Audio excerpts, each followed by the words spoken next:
Fala pessoal, tudo bem? Então, estamos começando mais um episódio do Beyond Borders. Dessa vez aqui um episódio especial, primeiro Beyond Borders on the road. Estamos fora de Dubai, estamos aqui no Porto, em Portugal, tendo a oportunidade de falar com um cara que eu admiro há muito tempo. Tem um ano que eu conheço ele à distância. É o Diego Sampaio, da co-founder e CRO da GlobalFi, um investidor de startup aí, série também, né? Tá envolvido nesse mundo aí. Diego, prazerão, cara. Muito obrigado pela oportunidade. Prazer, meu Gustavo. Obrigado pela oportunidade de estar aqui compartilhando um pouquinho da história aí, dos aprendizados. A gente estava falando em off, eu te conheci pelo aplicativo do Web Summit Rio. Foi ano passado, foi o primeiro episódio do Web Summit fora de Lisboa. E aí eu vi a história da GlobalFi lá, achei super interessante, porque acho que tinha um fit aí. A gente tem operações fora do Brasil já tem 4 anos. A gente se conheceu pelo aplicativo, mas acabou que não conseguimos nos falar pessoalmente e tal. E aí, estamos falando esse ano que eu estava indo para a Flórida. Exatamente. Foi quando eu estava vindo para cá. E aí você estava vindo para Portugal. Eu falei, porra, cara, uma hora vai dar certo. Aí, tô aqui na 5ª edição do Web Summit, e vai ser em Lisboa, mas eu vim ao Porto que a gente tem cliente aqui. Falei, vamos bater um papo. Acho que tem tudo a ver, a sua experiência, para a gente compartilhar aqui no Beyond Borders, porque a ideia do podcast é trazer, inspirar, mas também trazer o dia a dia desse processo aí, de sair da sua base, de onde a gente é conhecido, ir para um outro lugar e discutir os desafios disso aí. Não, sensacional. Eu acho a base do podcast é muito interessante, é muito legal aprender sempre com quem está participando também do processo e compartilhar um pouquinho do que a gente aprende também nesse processo de expatriação ou de indo cross borders, né? Beyond borders. É isso aí, Diego. Cara, a gente gosta de falar, começa do início. Conta pra gente, você é da onde no Brasil, um pouquinho da sua história, até você chegar aqui hoje. Bem passando. Perfeito. E aí fica à vontade, conta aí. Bom, eu sou de Curitiba, eu tenho 38 anos, então sou de 86. Sou de Curitiba, morei em Curitiba até 2014, então até 28 anos, mais ou menos. E, cara, a minha história de trabalho começa cedo, com 11, 12 anos eu ganhei um computador dos meus pais, 97, e aí logo veio um CDzinho que você colocava e instalava a internet, BBS, depois internet, achei aquilo sensacional, e aí comecei a ter as primeiras experiências desenvolvendo sites em HTML, imprimindo tutoriais de HTML para começar a desenvolver os primeiros sites ali. Acho que com uma forma de talvez expressar ou encontrar outras... Ir além do Beyond the Borders do meu quarto ali, né? Do meu room. E em 2000, nos anos 2000, quando 14, ali, 15 anos, montei uma primeira... Que hoje seria uma primeira startup, mas que na época era um primeiro sítio, um primeiro site, que dava ferramentas para quem queria desenvolver um site. Então, contador de visitas, livro de comentários e assim por diante. E aí, em 2002, fundei minha primeira empresa, que era um hospedeiro de sites, um web hosting. Então, contratava servidores em data centers americanos e revendia lá no Brasil. Eu brinco que, assim, que a coisa que mais me marca daquela época é que eu pagava 10 centavos de real por clique na palavra hospedagem de sites no Google. Nossa Senhora! Então, dá para imaginar quão velho é isso, né? Então, e aí, lá se vão 22 anos, desde que eu comecei essa primeira empresa. E depois disso, sempre tive muito ligado na parte de tecnologia, né? Com agência de desenvolvimento, que era agência de internet, desenvolvia sites, desenvolvia sistema, desenvolvia e-commerce. Depois, no finalzinho dos anos 2000, criei uma ferramenta que chamava-se meadiciona.com. Então, naquela época, a gente tinha um monte de rede social, o link do Orkut era desse tamanho, e aí você não conseguia compartilhar. Tá. Entendi. Aí a gente criou meadiciona.com/Diego, que aí tinha o meu link do Orkut, o meu Facebook, MSN na época, ICQ, e assim por diante, né? Cara, você tá falando assim, lembrei que a gente tem um caso assim na história da empresa. A gente foi o primeiro anunciante de educação no Orkut, cara. No Orkut. No Orkut. Primeiro anúncio de mídia online para educação foi... Na época era Gama Filho do Rio, nosso cliente. Gostava de testar e tal. E aí, só fazendo esse parênteses aqui, mas segue o jogo aí. Sensacional. E aí é engraçado, né? Quando eu conto o que era Meadiciona, eu falo, era tipo um Linktree. Eu falei, cara, era tipo um Linktree na época que você tinha um monte de rede social e você queria compartilhar, né? E aí, aquele foi o primeiro produto, assim, que a gente desenvolveu, que ganhou uma certa atração. A gente chegou a ter, acho que, quase 400 mil usuários únicos. Que usuários legal. no Brasil, só funcionava no Brasil a ferramenta. A gente saiu em vários canais de mídia. Ele foi bem legal. E aí, depois disso, eu montei em 2011, uma empresa de CRM e cashback, gift card. Uhum. Então, a ideia era trazer o conceito de gift card para o Brasil, de Vale Presente Brasil, que ainda era incipiente. Na época não se falava de cashback, né? Foi 2010, 2011, a gente começou a trazer esse conceito de cashback.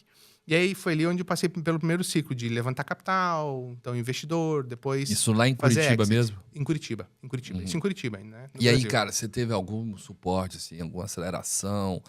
Porque acho que era muito incipiente isso, mas Então, você teve alguma mentoria, algum trabalho desse tipo, ou foi na raça eu mesmo? acho que naquela época... Bom, o Sebrae, naquela época, o Sebrae Paraná, estava começando a desenvolver os programas deles de startups.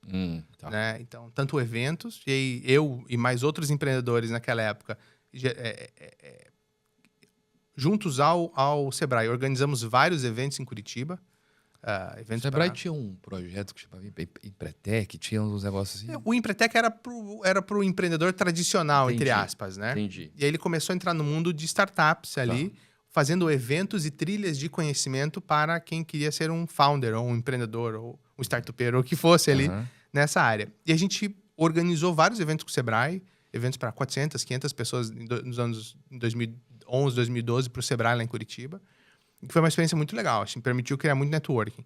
Mas naquela época, eu acho que a grande parte da troca, da aceleração que tinha, ao menos em Curitiba, hoje eu sei que o cenário é diferente, era muita troca de empreendedor para empreendedor. Entendi. Então era o cara que já fez, então tinha o Alessio, por exemplo, que é do Pipe Drive, Aham. não, do Pipefy. Aham. Naquela época tinha acabado de fundar o Acesso Zero. Ah, tá. E aí ele estava fechando o ciclo de investimento, de venda, por apontador. E aí, então, a gente aprendia com ele. Pô, Alessio, o que você fez? Sabe? O Christian Trentin tinha uma outra startup. Então, a gente meio que juntava ali. O Vitor Torres, que fundou a Contabilizei, Sei. a gente montou ele montou uma pré-aceleradora, era um dos mentores. Então, assim, era muito... Acho que um empreendedor ajudando o outro. Entendi. Não tinha essa estrutura formada. Mas aí, então, eu vendi parte da operação na época para um investidor de Joinville. Tá. Mas a gente continuou a operação em Curitiba. E aí, com esse investidor, ele tinha uma boa rede de franquias que já trabalhavam com ele. A gente começou a implementar a nossa ferramenta de cashback, fidelização nessas redes de franquias. Bom, em suma, vendi nesse processo de desenvolvimento da empresa, né? Eu, por uma decisão familiar, decidi mudar para os Estados Unidos, então em 2014. E aí, deixei a operação como CEO, continuei como sócio, né? Investidor, board member, o que for da operação, até que eu saí dela em 2016. Mas aí, em 2014, eu fui para os Estados Unidos, Tá. junto com minha família. E aí, em 2015, em decorrência de algumas dificuldades que a gente teve implantando a nossa empresa nos Estados Unidos, a gente fundou a GlobalFi. E a GlobalFi, o que ela faz é basicamente... Mas, desculpa, você foi para lá e tentou montar uma empresa lá nos Estados Unidos que não era a GlobalFi, uma outra empresa. Então, em 2011, eu Aham. queria vender esse software de fidelização e cartão presente para fora do Brasil. Entendi. E naquela época, não tinha como. Entendi. Naquela época, processar cartão de crédito internacional estando no Brasil era muito difícil. Né? Então, qual foi a forma que eu encontrei? Falei, vou abrir uma empresa nos Estados Unidos, Aham. tenho uma operação lá fora, assim consigo processar os pagamentos e vender esse software lá fora. Bom, fui online no Google, busquei lá contador Estados Unidos, o que for, encontrei um contador, me cobrou na época $250, abri uma empresa e eu saí feliz com a empresa nos Estados Unidos. Acabei não utilizando a empresa de forma ativa até 2014. E aí, quando fui utilizar, descobri que a empresa tinha sido cancelada pelo Estado, porque a gente nunca fez a renovação, estava devendo impostos, porque nunca tinha feito declaração de imposto de renda, porque eu nunca tive ninguém me dando guidance, o suporte do que fazer. Uhum. Né? E aí eu falei, poxa, se eu estava no Brasil, tinha esse objetivo, e depois tive essa dificuldade, talvez tenha outros empreendedores aí com essa mesma... Com esse mesmo desafio.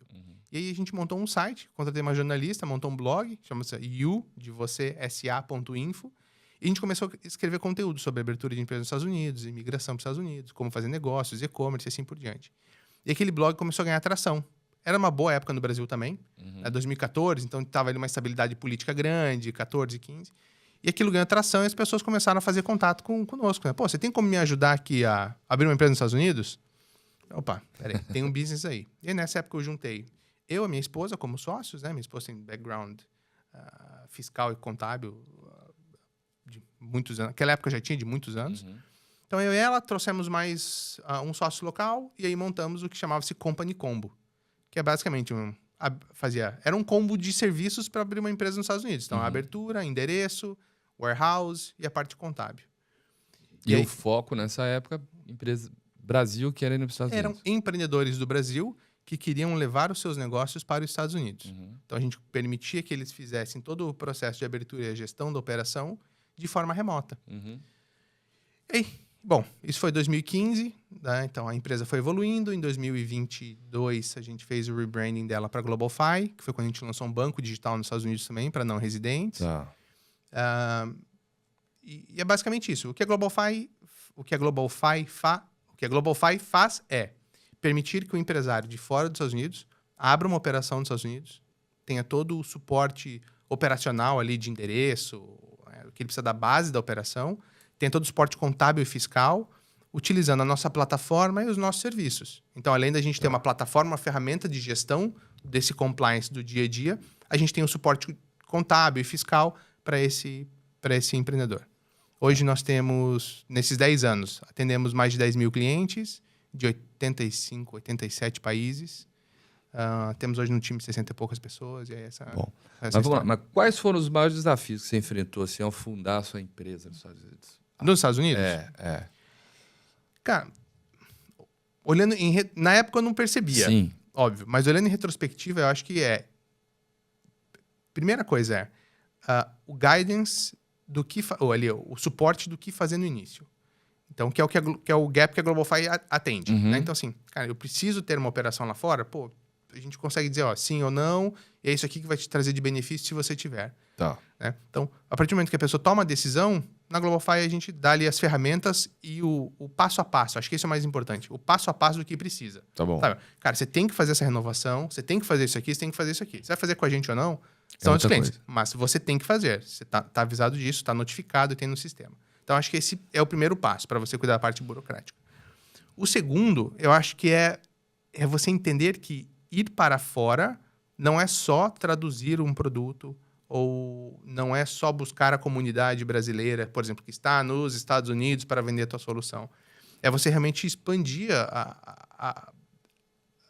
expandir o seu produto de forma que atenda a diferentes necessidades. Uhum. Olhando em retrospectiva, alguns anos depois que a gente começou a atender o mercado brasileiro, a gente entrou no mercado falante de espanhol. Uhum. E aí a gente mudou o jogo completamente. Aí foi onde realmente a gente começou a escalar muito mais rápido. Ah, é? Porque eu não dependia mais só de uma economia. Entendi. Eu passava agora a depender de, 25, 30 diferentes economias para poder vender meu produto. É claro que o Brasil é muito forte, óbvio, Sim. né? Mas ali eu tinha um respaldo de fora. Depois, quando a gente entrou no mercado falante de inglês, no ano seguinte, aí a gente expande para a Europa. Né? Então, aí sim, a gente começa a ir numa economia que já é, por exemplo, que o mesmo selling point que eu tinha para a América Latina, que é ganhe em dólares, para quem vive em euros, ganha em dólares, na verdade, é um pouco menos. Dá um downgradezinho, né? Um pouquinho menor. Então, o argumento de venda já mudou. Então, por mais que o meu produto, o meu serviço seja o mesmo, tem que começar a entender por que um alemão quer abrir uma empresa nos Estados Unidos. O que leva um francês? O que leva um português a abrir uma empresa nos Estados Unidos? Qual é o ciclo de venda desse cara? Entendi. Sabe? Então, olhando a retrospectiva, acho que esses são os maiores desafios. Tem alguém que te dá o suporte básico do compliance e você conseguir entender quais são as nuances de cada mercado para se adaptar para... Mas vocês também fazem esse serviço de suporte, de avaliar se só ajuda no processo de abertura ou vocês também avaliam se ajudam ele a entender o que ele tem que mudar no processo, no produto, na abordagem para entrar no mercado americano? Não, a gente cuida... Eu digo assim, olha, que explicando o que a GlobalFi faz de uma forma não sexy, a gente é um escritório de contabilidade online. Bacana. Entendeu? Bacana. É basicamente isso. Boa. É claro que dentro do nosso ecossistema, e aí isso é muito legal de acontecer, quer dizer, isso acaba sendo muito importante quando você mora fora também. Uhum. É você criar um ecossistema que possa te ajudar e que possa ajudar os outros, no nosso caso, né? Entendi. Então, dentro do nosso ecossistema, empresas que são parceiras nossas, tem quem valida produto, quem faz adaptação, sei lá, cria uma conta na Amazon, cuida do marketing online nos Estados Unidos. Então, tem esses outros parceiros. Mas nós nos encarregamos especificamente Boa. a parte operacional. Boa. E você foi para onde nos Estados Unidos? Orlando. Vocês foram para Orlando. Exatamente. Foram para Disney. Pertinho da Disney, exatamente. E eu vi que vocês foram acelerados ou participaram de algum programa da Universidade da Flórida. Exatamente, coisa assim. Miami University? Não, qual? Não, UCF, a University of Central Florida. Isso. Mas vocês buscaram isso por quê? Tinha um programa lá para ter um respaldo local? Qual foi a lógica disso? Perfeito. Em 2014, um outro empreendedor de Curitiba, que eu trabalhei junto no comecinho do processo dele lá nos Estados Unidos, da expansão dele nos Estados Unidos, ele me falou algo que eu nunca mais me esqueci. Ele falou assim, cara, chama-se Leonardo Badotti, da Solves. Ele falou assim, fique sempre próximo a universidades. Sempre vai ter pessoas que vão poder te ajudar, seja com fornecimento de profissionais ou de networking, assim por diante. E ele, na época, buscou a University of Central Florida, me apresentou e eu fiz a ponte. E depois de lá, acho que nunca mais larguei a mão deles. Que legal. Né? A University of Central Florida, assim como muitas outras universidades nos Estados Unidos, eles têm programas de soft landing. Basicamente, assim, cara, tem uma empresa de fora da Flórida, no caso deles, né? De fora da Flórida, ou de fora dos Estados Unidos, que querem ir para lá, eles te ajudam a integrar a empresa no cenário local. Que legal. Então, é um programa que é uma incubação que pode ser feita tanto presencialmente, então eles têm 7 ou 8 escritórios ali na região da Central Flórida, onde eles podem te alugar uma sala, ou uma mesa para você trabalhar, e uma sala custa, tipo, $200 por mês, com tudo incluso. Entendi. Mas eles têm o programa remoto também. Então, para aquela empresa que está entrando na Flórida e que não conhece do cenário local, fala assim, cara, precisava ter um contato com, sei lá, com algum construtor da Flórida ou com uma universidade da Flórida, porque eu preciso validar o meu value proposition. Eles têm essa rede para fazer a apresentação. Que legal. E aí, quando você chega... A UCF é a segunda maior universidade dos Estados Unidos, em número de alunos. Aí, quando você chega com essa credencial para falar com alguém, a porta se abre. Ó, quem tá aqui é o fulano da UCF que fez essa introdução. Aí aquilo se torna mais fácil. Então, isso que você falou, assim, só para dar um gancho pro pessoal aqui, um caminho, né, uma dica é se aliar ou buscar se integrar ao ecossistema de alguma universidade para onde você queira trabalhar. Exatamente. E eu fiz a mesma coisa agora quando cheguei em Porto. Bom, 10 anos depois dos Estados Unidos. Agora a gente veio para Porto, aqui em Portugal, passar uma temporada aqui. E eu fiz a mesma coisa. Eu fui olhar todos os sistemas que tinham aqui de startups ou tecnologia, né? E tentei entrar nos ecossistemas que já existiam, de alguma forma, agregando para o ecossistema. Acho que esse é o grande ponto. Né? Quando chegar lá na UCF, era como que eu também posso agregar para as outras empresas que fazem parte do programa, né? E não só como que eu posso extrair. Entendi. Qual que é que você pegou aqui? Você veio para... Cara, aqui eu ainda não me envolvi com nenhuma universidade, mas, por exemplo, eu entrei num programa, tem um grupo chamado Founders to Founders aqui. São bacana. Empreendedores portugueses aqui, que já estão segunda, terceira startup, muito bem desenvolvidos, e eles fazem encontros e, cara, eu fui lá, bati na porta e falei, eu sou um cara novo, queria conhecer alguém aqui, posso trazer isso aqui e contribuir. Então, isso foi muito importante. Bacana. Eu ontem tive um evento de um parceiro nosso aqui, que inclusive tem operação em Dubai, que é o Porto Forte. Era um programa... o nome do evento era Negócios Além Fronteiras. Eles têm escritório no Brasil, África e aqui. E estava presente no evento, depois eu te passo o contato, do pessoal da startup de Braga, que é muito, muito forte, porque tem uma universidade muito forte. Acho que 47% dos alunos de tecnologia, de engenharia, são de Braga.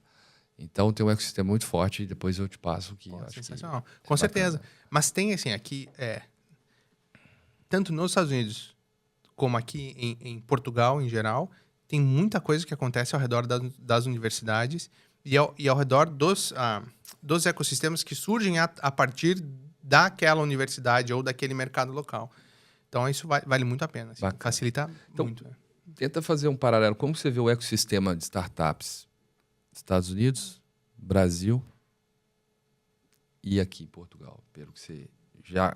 Perfeito. Ó, no Brasil, eu saí de lá há 10 anos. Então, em 10 anos, obviamente, muita coisa mudou. O meu contato lá, hoje, é muito a partir dos amigos que eu ainda tenho lá e dos clientes que são startups que estão para fora, né? E aqui em Portugal, eu cheguei faz 4 meses. Então, a minha visão aqui ainda é recente. A minha maior visão são os últimos 10 anos nos Estados Unidos. Mas o que eu percebo, assim, é muito uma questão de maturidade de mercados. Então, as startups, por exemplo, portuguesas, cara, eles começam no dia zero com uma visão global, porque o mercado local é pequeno, então eles têm uma maturidade em relação à adaptação dos seus produtos para diferentes países, que no Brasil já não temos, né? Então, a startup começa assim, mas eu tenho a impressão que o ramp-up dela aqui acaba sendo mais longo do que no Brasil, porque você não tem um volume De absorção disso próximo, localmente. local. Aham. Né? Então, você já começar com uma estratégia global para ter que atender 10 países, pô, é difícil, né? De volta, são, às vezes, 10 culturas completamente diferentes. Os Estados Unidos, a gente tem essa vantagem, ou no Brasil, nos dois países, você tem a vantagem de, localmente, você ter um mercado muito forte. Cara, isso que você tá falando é tão... Acho que assim, faz tanto sentido, assim. Eu tive, há 3 meses atrás, num evento de fintechs em Mumbai. Primeira vez que eu fui à Índia. E, cara, o que me chamou a atenção é porque como o mercado local é tão grande, as empresas, tudo é focado só na Índia. É isso aí. Os caras não olham para outro lugar, porque você tem um mercado de 1 bilhão de tantos de pessoas ali de consumo.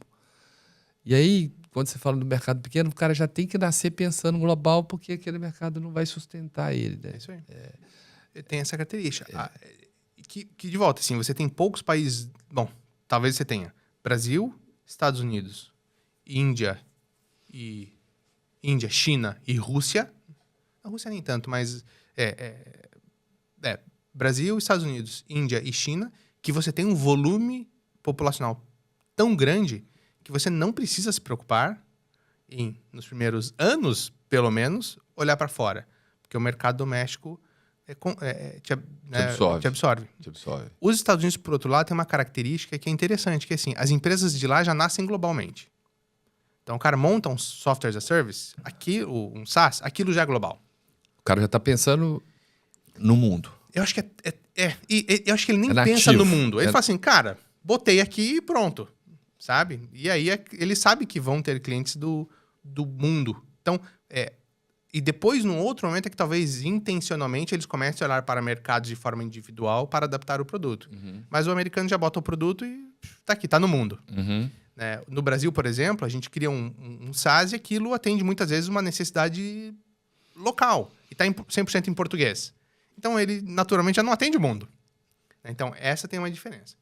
E um outro ponto, assim, foi perfil dos eventos. Então, eu fui no evento de startup...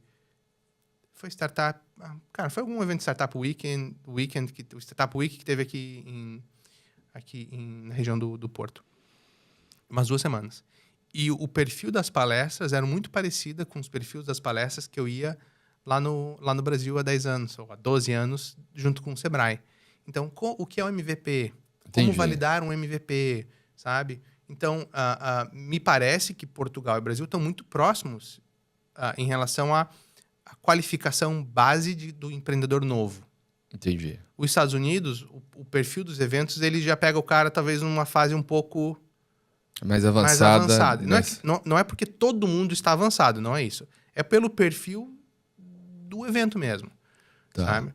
E aí, cara, vocês ajudam, né, há 10 anos empresas, basicamente, né, não é só isso, mas empresas brasileiras que querem abrir nos Estados Unidos. Brasil hoje é 40% da nossa base de clientes. Beleza. Mas, assim, e como nossa audiência é brasileira, basicamente, né, qual a maior dificuldade que você vê do empreendedor brasileiro que quer ir para os Estados Unidos?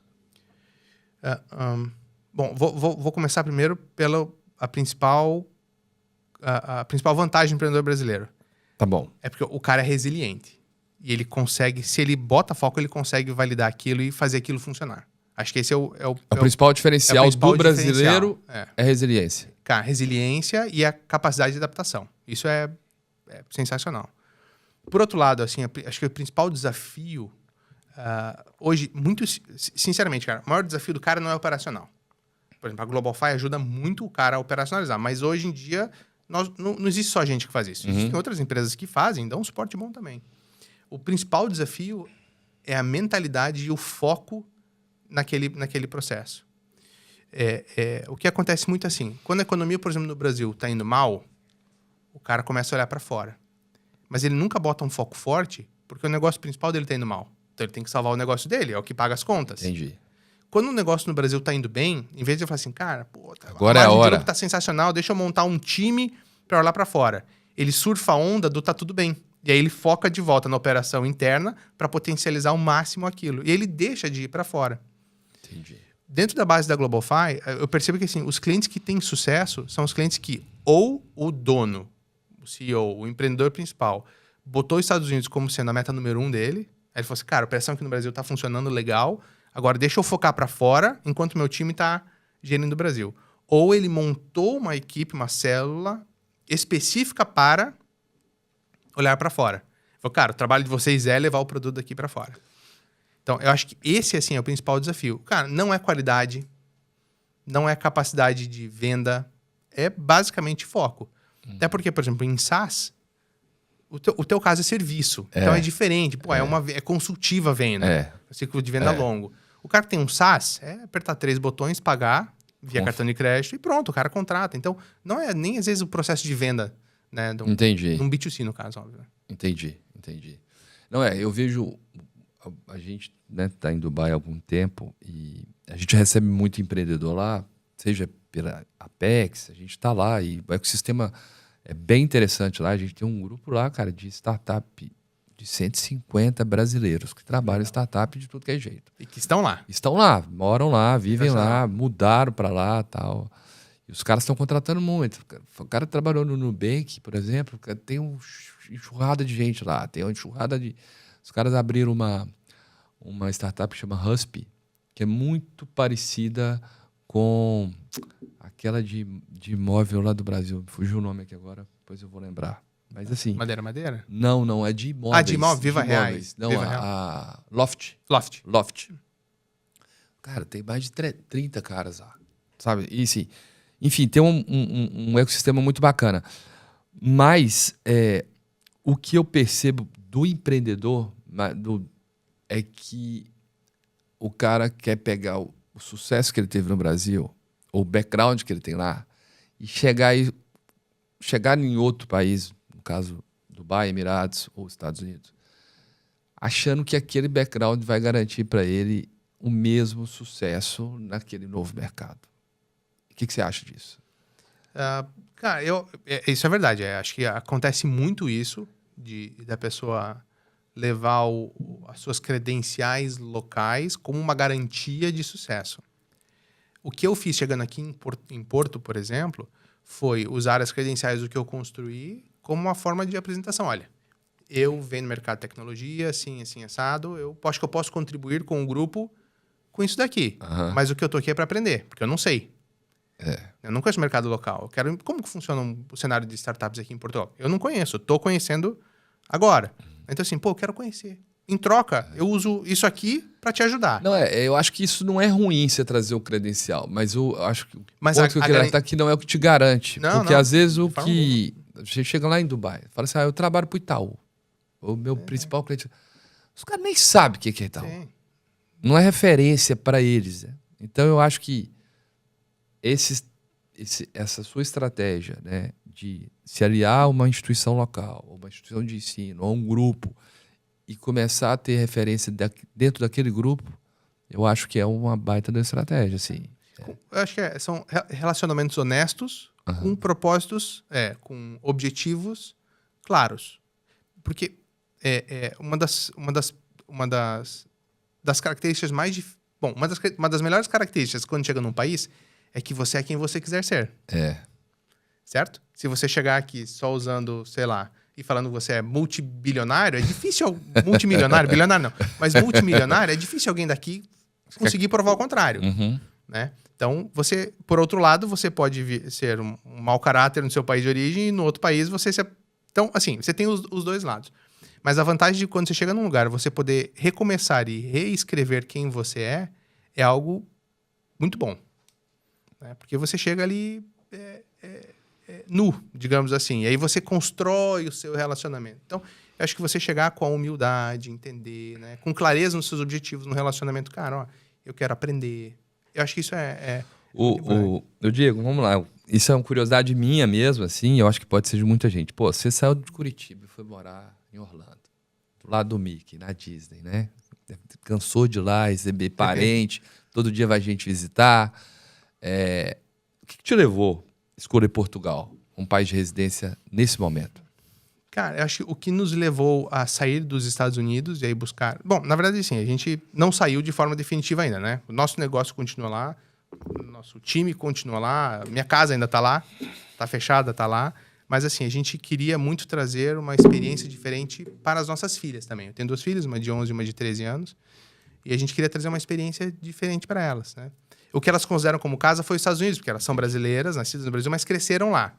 Então, a gente falou, pô, acho que trazer uma experiência cultural, né, diferente seria interessante. Porque isso é algo que eu sempre tive, que minha esposa também tem, que é o interesse em conhecer outras culturas, estar expostos a coisas novas.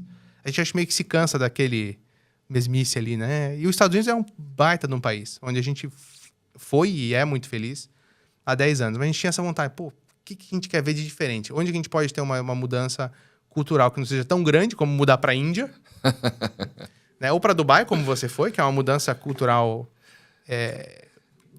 absurda. Então, Portugal acho que ficou no meio do caminho ali, sabe? Cara, mas olha só, isso é muito engraçado, né? A gente fica tentando desmistificar isso. É porque é tão longe, né? Apesar de você ter ido lá, você falou que foi lá esse ano, né? Lá. Mas Dubai é muito cosmopolita. Uhum.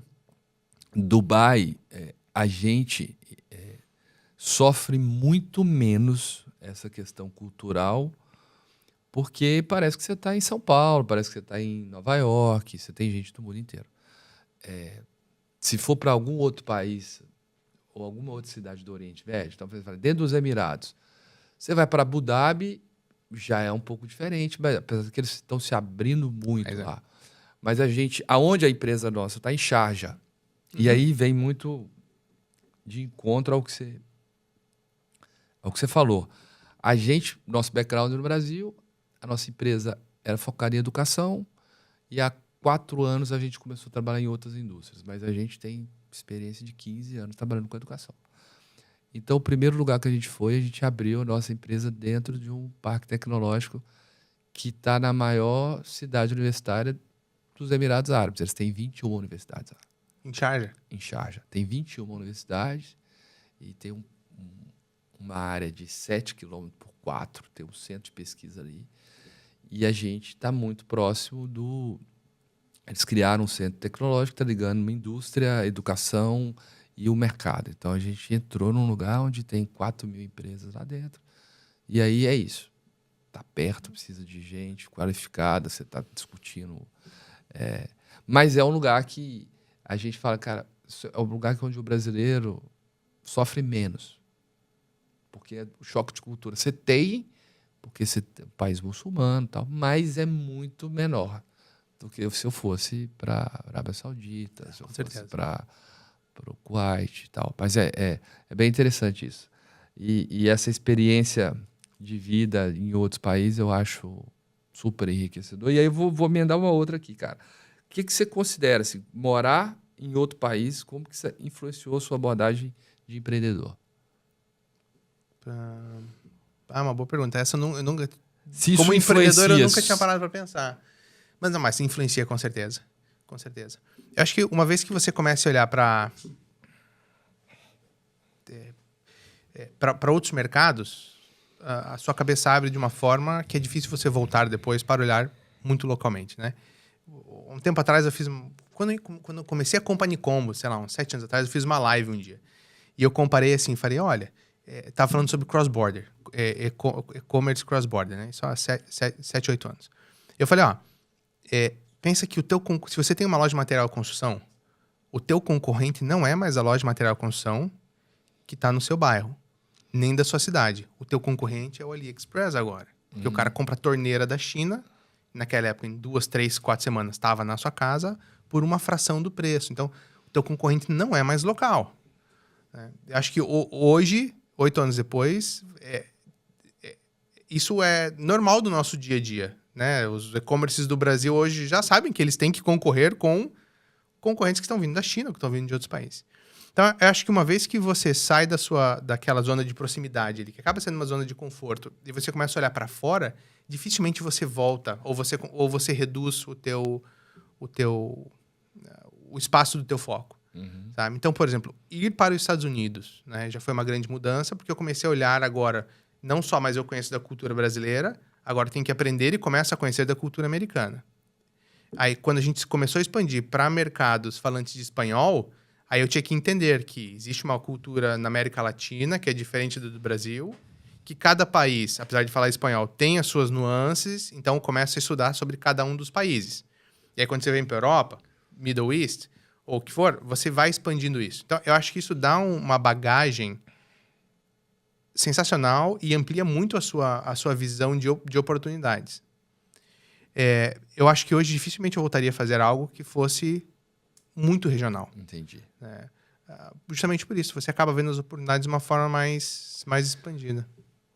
Diego, você falou que você só tem 4 meses de Portugal. Sim. Né? O que você já identificou? Quais são as principais diferenças entre viver nos Estados Unidos e viver em Portugal? Olha, acho que a maior diferença é em relação à velocidade da vida.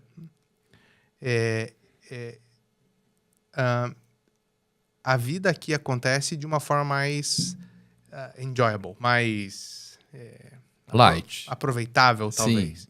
O que é muito bom. Né? Nos últimos 10 anos nos Estados Unidos, a gente veio construindo uma operação do zero e montando um business. Então, aquilo consumiu muito da gente como profissionais, como pessoas. Aqui, a gente está tendo a oportunidade de aproveitar um pouco mais a vida. Não trabalhando, mas no sentido de que as coisas aqui são feitas primeiro para que você tenha um pouco mais de paciência do que você tem nos Estados Unidos, né? Mas de uma forma onde você pode aproveitar, que eu acho que é um contrapeso em relação ao Brasil. No Brasil, hoje, você tem uma velocidade de vida forte e você pode ter uma qualidade de vida boa lá também. Mas existem algumas penalidades. Às vezes uma questão de segurança, por exemplo, ou até uma questão econômica, né? Da inflação. Aqui em Portugal, não. É tudo muito mais estável. Então, você tem uma segurança pública boa. Economia.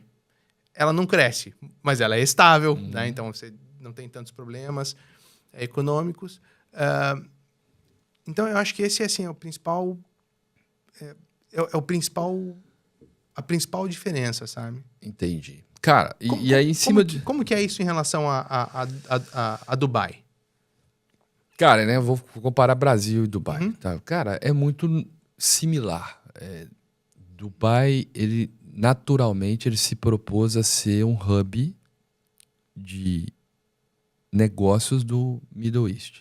Né? Então, é a porta de entrada da maioria das empresas que querem entrar no Middle East ou Norte da África. Né? Então, você tem hoje 85% da população de expatriados. Então, é um ritmo mais ocidental. Né? Então, você tem uma velocidade de negócio mais rápida, apesar que a tomada de decisão é mais lenta. Do que o Brasil. Do que o Brasil. Então, por exemplo, no Brasil, a gente faz um Meet, um Google Meet, um Zoom, você fecha um negócio. É muito igual aos Estados Unidos. De consultoria. 2, 3 call, acabou, você fechou um negócio. Lá, eu tenho que tomar café, eu tenho que almoçar, eu tenho que visitar, o cara tem que saber se eu tô lá. Porque é um lugar onde as coisas acontecem há muito tempo, de um ritmo, e tem gente do mundo inteiro. Então, tem muita pessoa que vai lá e fala que é e não é. Então, o cara quer conhecer. Eu brinco, você é de Curitiba, eu sou mineiro. Então, a gente fala, quer testar um produto no Brasil, é Curitiba e Belo Horizonte, né? Porque o pessoal é muito conservador, não vai na conversa, acha legal, mas espera aí, é firme mesmo isso aqui? Então, mas o ritmo de vida é um ritmo de vida de grande cidade, entendeu? Apesar de ter uma cidade de 3 milhões e poucos de habitantes, mas que você também tem acesso a uma qualidade de vida, de segurança, de trabalhar perto onde você mora. Então é bem legal. E aí acho que a gente pode emendar aqui, cara, como é que é o custo de vida? Comparação, sim, custo de vida Estados Unidos, Portugal. Aí depois eu faço um de Dubai. Dubai, boa. Cara, vou comparar Estados Unidos com Portugal, né? Então, considerando o dólar pro euro aqui, não reais pra euro, né? Cara, aqui o custo de vida aqui é muito menor. É? Muito menor que os Estados Unidos. Muito menor, assim. E nos últimos anos, principalmente, o custo de vida nos Estados Unidos vem aumentando. Eu tive lá em julho agora, todo mundo falando que, assim, no último ano, depois da pandemia, ficou muito alto, assim, cresceu muito. A gente passou 3 meses aqui antes de ir para os Estados Unidos, de volta, né? Agora no metade do ano. E a gente estava acostumado a sair para jantar, e aí você come ali uma comida preparada, com uma tacinha de vinho, lá, 4 pessoas, sei lá, 70 euros. A gente chegou nos Estados Unidos, aí minhas filhas, quero ir muito no Tica Filé, tô com saudade do Tica Filé. Ah, cara, essa febre. $50. Eu falei, caraca, com mais vinho. Eu peguei um fast food aqui por $50. Então, sem dúvida, assim, o custo de vida em Portugal é menor do que o custo de vida nos Estados Unidos. De volta, assim, aqui você tem que entender as características locais. Por exemplo, o meu carro aqui é um carro completamente diferente do que eu tinha lá. Porque as ruas de Porto nem comportam um carro muito grande. A garagem do meu prédio não permite que eu estacionasse o mesmo carro que eu tinha nos Estados Unidos. Então, você também, levando isso em conta, você também se adapta a um outro perfil de vida. Então, o custo de vida aqui é menor do que dos Estados Unidos, sem dúvida. Porém, acho que a qualidade de tudo que se tem aqui hoje, em relação ao alimento, principalmente em relação à alimentação, ou até a qualidade de diversão, ele é melhor ou equiparado com os Estados Unidos. Né? Bacana. E você está na Europa, você está perto de um monte de país, né? Você está perto de um monte de lugar que você pode visitar e é barato viajar na Europa se comparado a gente que mora no Brasil, que é tudo longe e tal. É verdade. Você vê, por exemplo, eu costumava pagar uma passagem de Orlando para Nova York vamos considerar um valor normal, $200 a $300, ida e volta. A gente está indo para a Suíça semana que vem, 220 euros. Então, assim, é uma viagem de 2 horas e meia, 2 horas e meia. Então é muito similar, equiparável, né? Eu faço o paralelo assim, porque Dubai tem Dubai tem muito luxo. Você teve lá, tem muito luxo, né? Se vende, se propaga muito isso. Mas tem o dia a dia normal ali, a vida normal, assim. Então eu brinco assim, ó. Eu morava em São Paulo. Quem mora em São Paulo, Rio, tem um custo de vida alto. Sim. Né? Então, se você comparar laranja com laranja, meu custo de vida hoje em Dubai é menor do que São Paulo. Se eu comparar assim, você botou sua filha na escola internacional. Escola internacional em São Paulo hoje é 2 vezes o preço de Dubai. Entendeu? Então, assim, tem isso que é importante desmistificar também. Né? Não é que é barato, mas para quem vive no Brasil e vive em grandes centros e tal, elas por elas. O que eu tenho a impressão é assim, que infelizmente quem no Brasil recebe ali 1, 2 ou 3 salários mínimos, quando você sai, só por causa da conversão, aquilo já dificulta, né? Quem tem um padrão de vida médio no Brasil consegue manter um padrão muito similar, com custos similares em outros países. E com risco, né? Com a sorte de poder faturar em dólar ou em euro numa moeda melhor do que a do Brasil. Sim, sem dúvida. Eu acho que assim, cara, nessa questão de paralelo, né? Brasil, Estados Unidos, ou Estados Unidos, Portugal. Eu acho que dificilmente alguém que tenha feito um intercâmbio, mesmo na adolescência, de 1 ano, 2 anos, quando voltou ao Brasil, voltou com a mesma cabeça. Então imagine você morar fora como adulto, onde você é funcional, né? Você não é uma consequência da vida de alguém. É você tomando as suas decisões. Aquilo traz experiências sensacionais para a sua vida. Então, assim, no time da GlobalFi, eu sempre estimulo as pessoas, poxa, se você tem a possibilidade, vai passar nem que seja 3 meses na Argentina. E hoje são quantas pessoas no time? 65, aproximadamente. E a maioria deles do Brasil? Como é que tá isso? A gente tem em torno de umas 7 a 10 pessoas em Orlando, ali nos Estados Unidos. Aí, então, mais ou menos 50 e poucos estão fora. Desses, eu diria que talvez uns 70% são Brasil, 30% ali Argentina, Colômbia, dos mercados México que e vocês Argentina. Cara, e Venezuela. Muito mais por característica do profissional do que no mercado. Entendi. Eu acho que a vantagem de você trabalhar 100% remoto e ter uma empresa que é 100% ou que roda na nuvem, oficialmente na nuvem e em inglês, é que você pode passar a contratar as pessoas em qualquer lugar pela característica dela. Entendi. Então, eu não preciso achar o melhor programador de Orlando, o melhor programador em São Paulo. Posso achar o melhor programador na América Latina, por exemplo. Isso aí. Ou no mundo inteiro. Então, eu acho que isso facilita bastante. Cara, e aí um outro assunto importante, assim, a empresa brasileira que quer ir para os Estados Unidos, a questão do idioma, você considera isso essencial para o empreendedor? Tipo, essencial do ponto de vista de limitador? Cara, assim, olha, se ele é limitador, eu acredito que seja limitador se o profissional não falar absolutamente nada de inglês. Sim, sim. Se ele não for fluente nativamente, não é o limitador. Né? Por exemplo, na Europa, uma coisa que eu percebi é que o inglês daqui é muito parecido com o inglês, fora a Inglaterra, obviamente, né? Mas o inglês dos outros países é muito parecido com o nível de inglês do que as pessoas no Brasil também falam inglês. E por que eu estou te fazendo essa observação? Porque, assim, a gente tem clientes dos Estados Unidos, e o primeiro mercado que a gente foi para fora do Brasil foi Estados Unidos, México, e a gente sentia meio que um complexo de vira-lata, que quando você chega nos Estados Unidos, você trava. Porque o americano, teoricamente, ou dos que a gente conviveu, não tem muita paciência com quem não fala inglês. E isso acaba que limitava a gente em expandir, em trabalhar. Quando você começa a vir para a Europa, e a gente foi, por exemplo, para os Emirados, onde a língua que unifica é o inglês. Mas que não é o idioma principal das pessoas, Não é o nativo, idioma principal, até porque você tem o árabe que fala o inglês, que não é o principal, você tem o alemão que está lá, que fala o inglês. Então, eu sinto que o processo é mais fluido porque ninguém tem o inglês, a maioria deles não tem o inglês como principal língua. Então, você consegue se comunicar, você consegue vender seu produto, você consegue com mais naturalidade. E isso deixa de ser um inibidor de você fechar negócio. Que talvez os Estados Unidos não seja. Talvez seja mais da gente uma insegurança do que uma... A gente como brasileiro. Assim, pô, o cara vai achar que é um brasileiro vendendo nos Estados Unidos, né? Mas se a gente olhar na mesma perspectiva, ele fala assim, não, mas aquele é um italiano vendendo nos Estados Unidos, ou é um francês vendendo nos Estados Unidos. Mas o francês e o italiano, o idioma principal dele também não é inglês. Né? E o inglês dele também tem sotaque. Então, assim, eu acho que o fato inglês ele é necessário, não precisa ser nativo, mas precisa, pelo menos que o time ali que vai estar em contato nos Estados Unidos fale um bom inglês. Em 10 anos, eu nunca tive problemas por não falar inglês nativamente.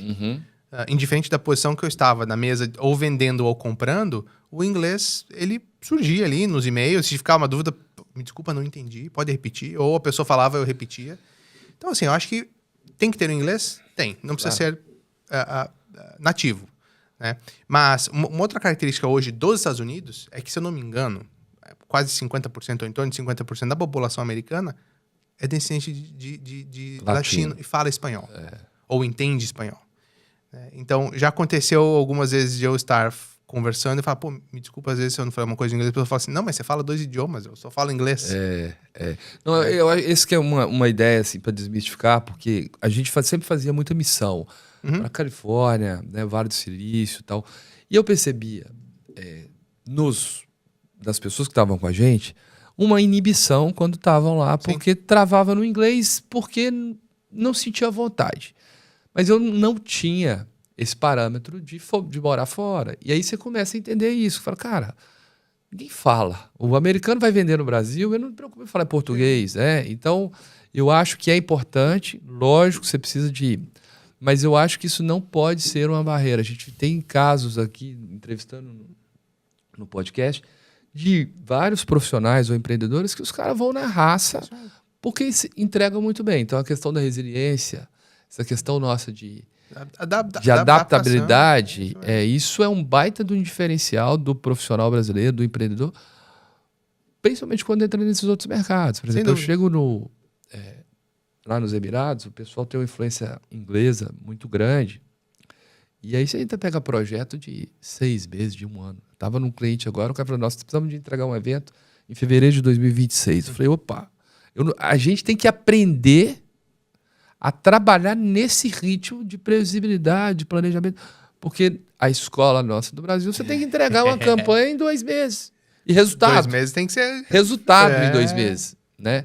Então, eu acho que isso é um baita do diferencial que a gente, o profissional ou o empreendedor, carrega de trabalhar para vender para quem tem pouco dinheiro. Sim. Né? A gente no Brasil, a gente conversando com pessoas, cara, a gente tem umas indústrias de vender para pobre, vender para massa, que os outros países, os caras não sabem fazer isso. Mas até essa característica, né, da flexibilidade do Brasil, da adaptabilidade do brasileiro, é algo que tem sido valorizado fora do Brasil também no momento de contratação, sabe? É algo que eu já escutei, assim, eu gosto de contratar pessoas do Brasil porque eles fazem o que tem que ser feito. Não é só o job description ali, cara, tem que entregar, vamos entregar. Então, tem vantagem sim. Para concluir só a questão do idioma ali, eu acho que nessa questão de quando você está entrando num novo mercado, às vezes dá para a gente pensar no processo reverso, né? Então, se você está andando num shopping e vem um americano e pede uma informação para você num português ruim, mas onde ele está se esforçando para falar com você, você ignora ou você tenta ajudá-lo? Você tenta ajudá-lo, né? Então, se você pega um brasileiro indo para os Estados Unidos e você vai lá visitar uma empresa, né? Ou vai num shopping, você precisa de uma ajuda. Se você for gentil, falar e tentar, a outra pessoa vai tentar te ajudar também. Boa. Então, claro que em outro nível, mas isso se encaixa também no mundo dos negócios. Cara, tem um outro ponto aqui que eu acho assim, também curioso, que é difícil da gente achar, e eu acho que o seu blog lá no início e a própria GlobalFi, algum tipo de preparação ou documentação que você recomenda para quem pretende se mudar do Brasil? Se mudar do Brasil? Se mudar, no caso de abrir uma empresa, e igual você foi para Orlando, porque isso é uma outra pegada que eu só fui pensar nisso depois que eu estava lá precisando. Né? Tem algumas coisas assim que o pessoal não pensa e que faz falta para o lugar que você está indo. Né? Cara, eu vou te falar algo que eu usei pela primeira vez aqui em Portugal, que eu não tinha usado nos Estados Unidos. As certidões, nascimento, casamento, apostiladas.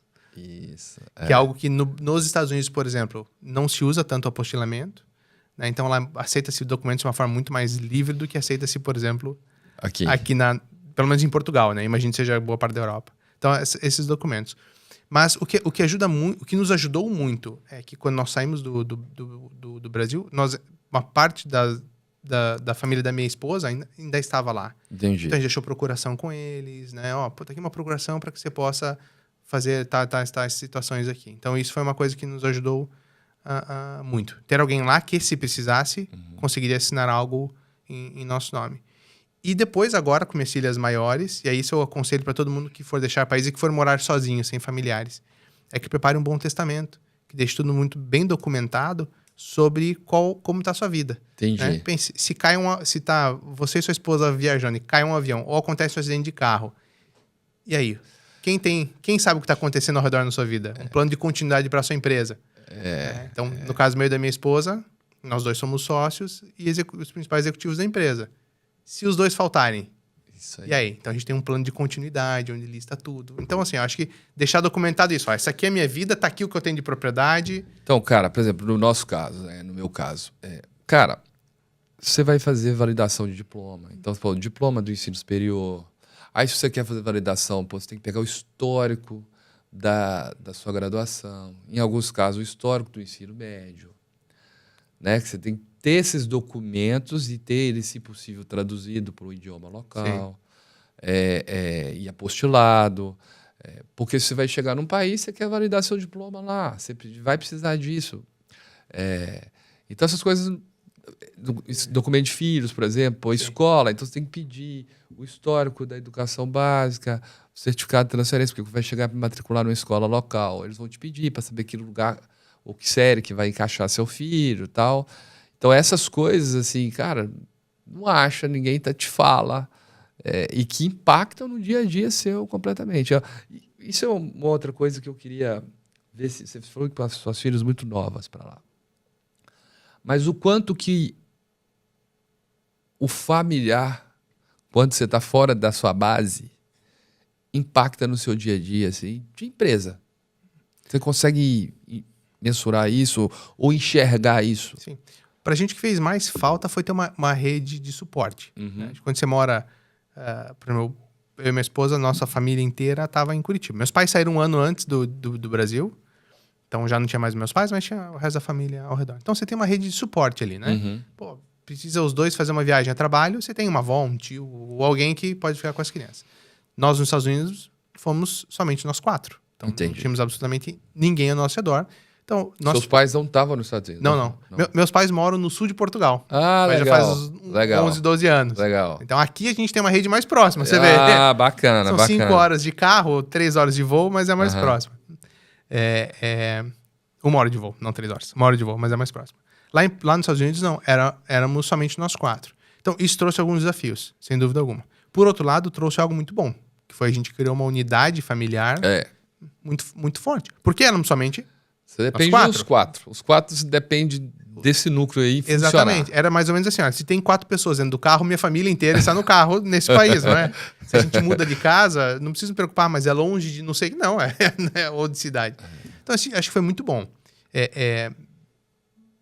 Foi muito bom poder estar muito próximo como um núcleo familiar, em 4. Acho que foi muito legal pra gente. Sentimos muita falta das pessoas, claro, e de ter essa rede. Mas acho que o mais difícil é o primeiro ano, 1 ano e meio. Depois disso, você, de forma geral, segue o jogo, você né? se acostuma e aquilo se torna uma nova realidade. Cara, vamos lá aqui, seguir o nosso script aqui. Vantagens e desvantagens de montar uma empresa nos Estados Unidos em comparação ao Brasil. Essa é uma pergunta que vem mudando, a resposta vem mudando com o passar dos anos, né? Como eu falei, há 10 anos, há 13 anos, quando eu montei minha empresa nos Estados Unidos, eu não conseguia faturar para uma empresa fora dos Estados Unidos para o cara pagar em cartão de crédito. Uma empresa fora do Brasil, perdão, para pagar cartão de crédito se eu não tivesse uma empresa fora. Né? Hoje em dia, não. Hoje em dia você consegue. Então, eu acho que a resposta de hoje vai depender muito do motivo de você estar querendo abrir uma empresa fora. Tá. Então, por exemplo, muita gente abre empresa fora não por necessidade, mas porque quer ter uma base nos Estados Unidos e começar a agir como uma operação local. Foi o que a gente conversou anteriormente. Né? Então, veja, você não está mais negociando com uma empresa do Brasil. É uma empresa americana. Então, para o americano, é muito mais fácil ele fazer um pagamento, ele assinar um contrato, né? Do que se tem um contrato... Ele é válido onde? Brasil ou Estados Unidos? Sim. Né? Você vai ter que ter nos 2 idiomas. E aí? Então, você começa a ter essas dificuldades. Então, por exemplo, ter uma empresa nos Estados Unidos, se você vai ter clientes dentro dos Estados Unidos, cara, pode fazer muito sentido. Um outro ponto são questões fiscais. Então, por exemplo, a gente tem clientes que têm boa parte dos seus custos fora dos Estados Unidos. Entendi. E seus clientes também estão fora. Então, ele recebe em dólares, fazendo a conversão para reais. Aí, quando ele vai pagar, ele tem que fazer uma outra conversão de reais para dólares, pagar um cartão de crédito, ou o que for. Então, você pode ter benefícios no câmbio e benefícios fiscais. Então, se você está operando nos Estados Unidos, por exemplo, lá é sempre tributado pelo lucro. Entendi. Então, você pode, eventualmente, pagar menos impostos se você estiver vendendo um software que é de propriedade americana através da sua empresa americana, remunerando sua empresa do Brasil pelos serviços prestados. Então, lá nos Estados Unidos, você vai pagar imposto sobre o lucro, em vez de você pagar imposto no Brasil. No Brasil. Mesmo sobre o valor todo. Mesmo sobre o valor todo. Ou né, diferentes questões fiscais. Então, pode valer a pena. Então, eu diria assim, os principais pontos são estabilidade cambial, é dólar para dólar. Então, você está vendendo em dólar, fazendo negócio em dólar, é dólar para dólar. Segundo, é questão fiscal. Em muitos casos, faz sentido. E o terceiro ponto é que os Estados Unidos têm algo que aí atrai muitas empresas, como eu acredito que Dubai atrai também, que é eventualmente uma característica de não pagar impostos nos Estados Unidos. Sim. Então, se tiver uma empresa com uma LLC, com o único dono nos Estados Unidos, não fizer negócios, não tiver funcionários locais, nem operação local, mesmo que você tenha clientes nos Estados Unidos, você pode não pagar impostos nos Estados Unidos. Isso. E aí você é tributado localmente, mas você não paga impostos nos Estados Unidos. Diferente de Portugal, por exemplo. Portugal, você tem uma empresa aqui, você vai pagar impostos aqui. Vai pagar impostos aqui, independente. Os Estados Unidos também tem essa vantagem, que é tax-free em um caso específico, que aí se assemelha muito a Dubai, por exemplo, né? Sim, Dubai, hoje, as empresas que estão em free zone, por exemplo, elas pagam 0% de imposto no que é comercializado fora dos Emirados. Né? Então, é um grande atrativo para quem tem negócio. Acho que tem uma outra questão de você também faz com que o seu negócio se posicione internacionalmente. Né? Sem dúvida. A hora que você está lá, você tem... Por você estar convivendo com pessoas do mundo inteiro, você também tem barreira, você tem mais oportunidade de entrada em outros países, porque naturalmente você está relacionando com pessoas que vieram daquele país. Então, o Sem cara dúvida. quer entrar no Brasil, ele chega na gente. A gente quer entrar na Rússia, você tem um colega que é russo. Sem dúvida. E então você tem uma possibilidade de ampliar o seu negócio para o mundo inteiro. Uma outra característica é que tem muitas ferramentas que são que funcionam. Assim, você ter uma empresa nos Estados Unidos também permite que você contrate algumas ferramentas que eventualmente você não conseguiria contratar fora dos Estados Unidos. Ou você tem acesso ao mercado local de VC, por exemplo. Sim. Então, existem muitos outros pontos ali que são consequências também. Boa, Diegão, você tem alguma ideia, alguma história, assim, alguma experiência, curiosidade assim, engraçada que sobre viver no exterior, assim? Tem alguma coisa assim de que você acha curiosa, que tenha sido curioso? Cara, putz, certamente tem muita história, assim. Aqui eu me recordo agora, que foi aconteceu Sim. semana passada, eu sou mentor do SCORE, lá nos Estados Unidos, que é o equivalente a um Sebrae brasileiro. Ah, bacana. Mas são só americanos lá. Eu sou o único brasileiro da região ali que é mentor, e sou um dos únicos que fala espanhol também. E eu fiz um webinar em inglês, né? Eu tava aqui em Portugal, mas fiz lá para os Estados Unidos, falando como pequenas empresas podem entrar no e-commerce, podem começar vendendo e-commerce lá nos Estados Unidos. Aí foi um webinar de 1h30, tinha mais ou menos 100 pessoas, e eu acabei muito feliz, assim, né? Cara, consegui entregar a mensagem. Aí no final, a presidente que tava intermediando a conversa, ela é do Texas, mas mora na Flórida. Ela falou assim, bom, se juntar o meu sotaque e o sotaque do Diego, dá pra gente criar um novo dicionário, um novo idioma. Eu falei, pô, faz 1h30 que eu tô dando webinar aqui em inglês. E você me acaba com isso. Então, assim, não adianta. Mesmo 10 anos fora, vivendo... O adianta, sotaque tem que ser de com Curitiba, sotaque né? de curitibano Sotaque falando inglês. Derruba, Cara, mas fala, vamos lá. Quais são os seus objetivos aí futuros, tanto pessoais quanto profissionais? O que é que você está visualizando, até com essa mudança para cá? Sim. Você já falou de experienciar para você, sua família, outras culturas, mas qual que é o que você vê de objetivo aí? Olha, pessoal, né? Acho que o principal objetivo da mudança para Portugal, passar esse tempo aqui em Portugal, foi justamente abrir horizontes para as minhas filhas e para mim também, para minha esposa, obviamente, né? Ter acesso a viver culturas diferentes e aprender mais. E isso, sem dúvida alguma, acaba impactando também no lado empresarial. Né? Do lado empresarial, eu fui CEO da GlobalFi por 8 anos. Fiquei 1 ano fora da empresa, acompanhando de fora. Mas foi difícil. Daí agora, mês passado, voltei como CRO. Ah, voltou? Voltei, eu que tinha legal. ficado 1 ano fora. Que legal. E agora voltei como CRO no mês passado, olhando a parte de revenue, né? Da operação. Cara, na GlobalFi, assim... Eu acho que o nosso principal objetivo é melhorar o que a gente tem de produto e de oferta para atender a demanda que já existe em relação a empresas que querem internacionalizar, empresas que querem entrar no mercado americano. Acho que esse é o nosso principal foco. O foco da GlobalFi é empresas que querem entrar no mercado americano. Vocês pensam em fazer isso, por exemplo, para quem quer entrar no mercado de Portugal ou em outros países, igual Dubai? Então, ou Emirados, Emirados, né? Me fizeram essa pergunta semana passada. Eu fiquei pensando mas o principal ponto é volume. Né? O nosso negócio é um negócio de volume. Não é consultoria, um high ticket com baixo volume. Nosso negócio é um low ticket, né? Então um ticket menor com volume.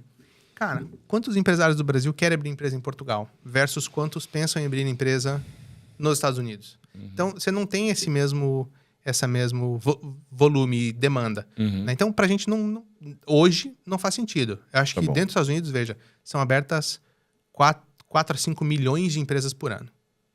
Lá. São mais ou menos 400 mil, 350, 450 mil que são de não residentes. Então, a gente ainda tem um mercado muito grande que a gente pode crescer lá dentro. Sabe? Então, nesse momento, o nosso foco é continuar lá 100%. Bom demais. Cara, vamos lá, estamos finalizando aqui. Se você pudesse voltar no tempo, você faria algo diferente da sua jornada como expatriado e empreendedor? Não. Não? Não. Eu sou muito realizado com o que vim construindo, e tanto profissionalmente como familiarmente. Não, nenhuma mudança significativa. Cara, Diegão, obrigado, cara. Foi um prazeraço ouvir sua história. Deixa uma mensagem para os nossos espectadores aí, empreendedores ou executivos que querem mudar de país. Assim, qual que é a mensagem que você deixa para a turma aí? Claro, poxa, em primeiro lugar, foi muito, muito bom finalmente conhecê-lo pessoalmente, né? Aprender um pouco contigo também sobre Dubai. Acho que você está num lugar que é sem dúvida uma das portas do futuro aí. Certamente vou te visitar lá de volta. Acho que a grande mensagem em relação pensando em Beyond Borders, né? Cara, as barreiras hoje são meramente do fiscal da imigração. Fora o fiscal da imigração, não tem mais nada que te impeça de fazer negócios em outros países, negócios em outras fronteiras, porque a concorrência ela é global. Né? Eu acho que quando você está num mercado como Dubai, até talvez mais do que Estados Unidos, né? Dubai é 100% ou muito forte global. Sim, é de fora para dentro, e não o de mercado dentro lá é fora. pequeno. É um mercado de 3 milhões de habitantes no caso de Dubai. Se você pensar nos Emirados, 9 milhões. Mas o grande charme no nosso que a gente enxerga é que você fala você está 6 horas de voo de um mercado gigantesco. É isso aí. Então, assim, é muito dessa visão, né? Das fronteiras quebradas, sabe? E eu acho que esse é o grande ponto, assim, que é o que eu estimulo aos meus amigos, aos meus familiares. Cara, pensa de forma global, pensa fora. Talvez não precisa pensar 100%, mas começa a botar a perna fora, começa a entender, a estudar o que tem para fora. Show de bola. Cara, obrigado. Gente, um abraço, até a próxima. Eu vou deixar nos nossos... no rodapé aqui os dados da GlobalFi, site, Instagram e tal, porque quem precisar de alguma coisa nos Estados Unidos, eu super recomendo a GlobalFi. Fechado. Tá? Muito obrigado. Um abraço, cara. Obrigado. Valeu. Um prazer. Tchau. Obrigado. Até a próxima.